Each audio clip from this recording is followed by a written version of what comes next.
한국 고대 명상. 명상을 하는 방법.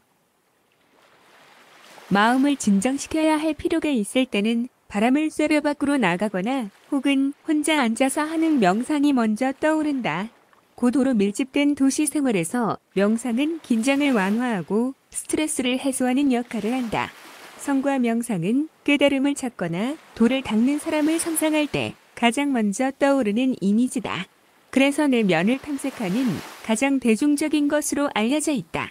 하지만 명상은 개인이 속한 문화나 종교와는 무관하게 우리의 내면 수행을 위한 보편적 방법이다.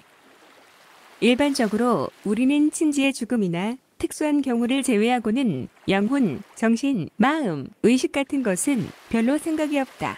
하지만 우리 안에는 항상 물질만으로 설명할 수 없는 모종의 실체가 분명히 있다. 우리의 내면, 특히 영혼에 관한 생각은 자아에 대한 의심이자 동시에 심오한 사색이 된다.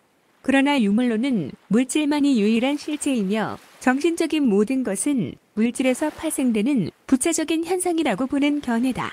인간의 내면, 다시 말해 의식은 도대체 어디에 존재하는가? 결국 의식이라고 부르는 실체는 머리 안의 뇌, 척추와 신경대발, 심장 혹은 장기 안에 있을 것이다. 뇌를 잘게 토막내고 혹은 배 속의 내장 안쪽까지 샅샅이 뒤져봐도 의식, 마음, 영혼, 정신 등에 대응하는 그 어떤 것도 찾을 수 없다. 비록 감정적으로 물질의 풍요보다도 영혼의 성숙이 중요하다고 말하고 있지만 그것은 문학적 표현이지 진짜로 형체가 있어서가 아니다. 이처럼 유물론은 우리의 내면의 귀를 들어설 수 없도록 발목을 잡는 가장 강력한 신념이 된다. 따라서 실제로 경험이 가능한 것은 오직 물질뿐이라는 것은 보편적인 진리이며 물질만이 실제한다는 관점은 학문적으로 발생한 믿음이 아니라 사실에서 기인한 관점으로 주장한다. 고대에서는 신을 두려워했다. 하지만 인성이 발달한 중세에는 신과 신비를 걷어내고 근대의 합리주의를 탄생시켰고 학문을 객관화하면서 과학과 기술을 발전시켰다. 이를 통해 인류는 유례없는 풍요와 활력의 시대를 맞이했다. 문제는 이러한 긍정적인 결과가 유물론과 과학주의로 하여금 인간의 내면에 대한 경험에 제한적인 태도를 보편화, 절대화하게 한다. 이것은 대중으로 하여금 유물론과 과학이 하나의 이념이 아니라 세계 전체를 설명하는 객관적인 진리라고 생각하게 만들고 있다. 이러한 결과가 보여주는 직접적인 현상은 유물론과 과학주의가 인간의 정신에 관련된 언어를 다루는데 매우 서툴다는 점이다. 예를 들어 의식이 무엇인지 정확히 집어내지 못하는 까닭에 의식을 그저 신체적 현상이나 막연의 뇌의 활동 정도로 규정한다. 또한 정신과 의식을 구분하지 못하기에 어디까지가 신체적 활동이고 어디까지가 비물질적 특성인지 구분하지 못한다. 더욱이 인간의 정신적 측면을 세분화하지 못하고 그것 자체를 거칠게 물질과 엮으려는 태도는 사실과 진실로부터 멀어지게 할 뿐이다.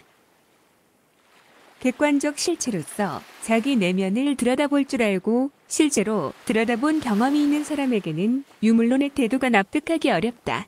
영국의 물리학자 스티브 호킹은 실수와 허수라는 개념으로 유물론과 영혼의 실체를 밝히려고 노력한 바가 있다. 하지만 의식적 경험은 나에게만 일어날 뿐 다른 누군가에게 보여줄 수 없다. 따라서 나의 의식적 체험 자체를 타인에게 경험시킬 수 없다. 우리는 물질적 세계 안에서의 상대방의 표정, 신체적 행동 양식을 통해 다른 사람이 의식적 존재임을 유추할 수 있을 뿐이다. 다시 명상으로 돌아가자. 명상이 복잡하고 혼탁한 일상에서 우리를 구원해주고 특히 정신세계를 다룬다고 말하고 있다. 고등 종교들은 기도를 통해서 하느님과의 대화를 주선하고 있지만 기도와 명상은 별개다. 명상의 최초 기록은 고대 인도에서 등장한다. 4000년 전 베다 문헌에 여러 가의 형태가 나타나고 있다.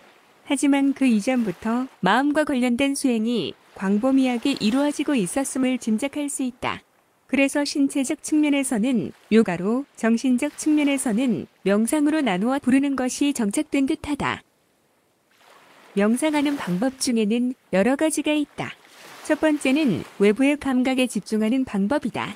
어두운 곳에서 촛불을 지그시 바라보거나 혹은 밝은 환경에서 꽃을 보면서 느끼는 감정, 혹은 조용한 음악에 집중하는 등 자신의 감각에서 촉발되는 느낌에 집중하는 방법이다.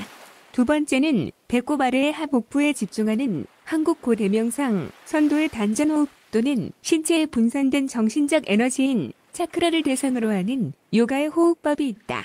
세 번째는 숨을 들이쉬고 내뱉는 호흡을 알아차림인 관법으로 불교에서 행하는 사마타와 윗바사나 수행 등 또 한국 조계종에서는 언어를 넘어 통찰에 이르는 가나선의 화두에 집중하기도 한다. 네 번째는 동작에 집중하는 방법이다.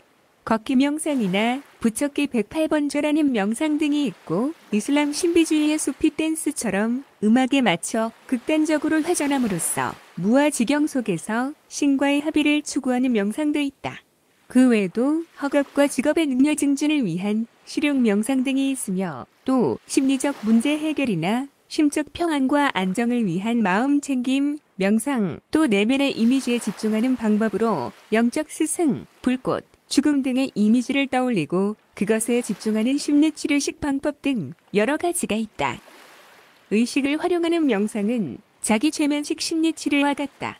심리치료는 부정적인 마음을 긍정적으로 바꾸면서 모두가 내 탓이다, 내 탓이다 라고 부르짖는다. 그러면서 자기 욕심에 그을린 탐욕보다는 햇빛과 물, 공기 등을 무한히 제공하는 대자연에 감사한다.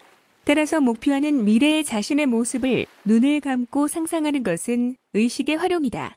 의식의 운용은 자기 최면과 같다. 하지만 선과 명상은 최대 목적지는 깨달음이 된다. 깨달음을 얻기 위해서는 자기 최면이 아닌 의식의 배제가 필요하다. 선정에서 선매에 들어가야만이 깨달음을 얻을 수 있다. 대화를 위한 넓고 얇은 지식에서 일부 발췌,